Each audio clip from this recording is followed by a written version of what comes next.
If you want a ceasefire, press Hamas to say yes. U.S. Secretary of State Antony Blinken on Monday shuttled between Cairo and Jerusalem, pushing a proposed truce in Gaza. Blinken first met with Egypt's President Abdel Fattah el-Sisi. Afterward, he told reporters that the greatest obstacle in reaching a ceasefire was that Hamas had yet to accept the terms of a deal outlined by U.S. President Joe Biden last month. The only party that's not said yes is Hamas. That's who everyone's waiting on. That's who the Palestinians in Gaza are waiting on. It's who the Israelis are waiting on.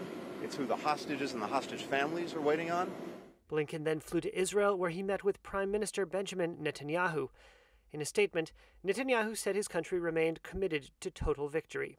A Hamas official told Reuters on Monday that Blinken's comments were biased toward Israel. The war has now entered its 9th month since Hamas-led fighters killed 1,200 people and took some 250 others hostage in a rampage through southern Israel. In response, Israel launched an assault on the Gaza Strip that has killed more than 37,000 Palestinians and reduced most of the enclave to wasteland. Israel's military on Monday released video it said showed scenes from a weekend operation that resulted in the rescue of 4 hostages kidnapped on October 7th and recovered from the Nusayrat refugee camp in the center of the Gaza Strip. Palestinian officials said the operation, which involved airstrikes and ground troops, killed 274 people, making it one of the deadliest assaults of the war.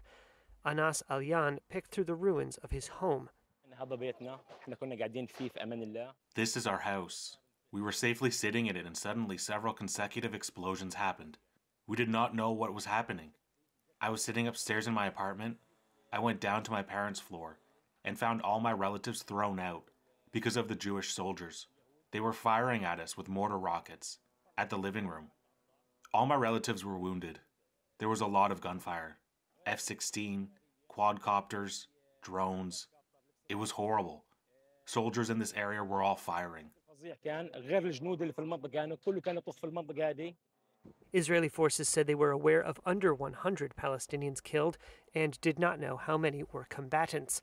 Hamas's military wing released this video on Sunday, purporting to show its fighters battling Israeli tanks in the streets of Rafah in southern Gaza. Israeli forces began an operation in the city last month, despite White House pressure to hold off. Around half of the Gaza Strip's 2.3 million people had been sheltering in Rafah before last month's assault, and 1 million have had to flee again.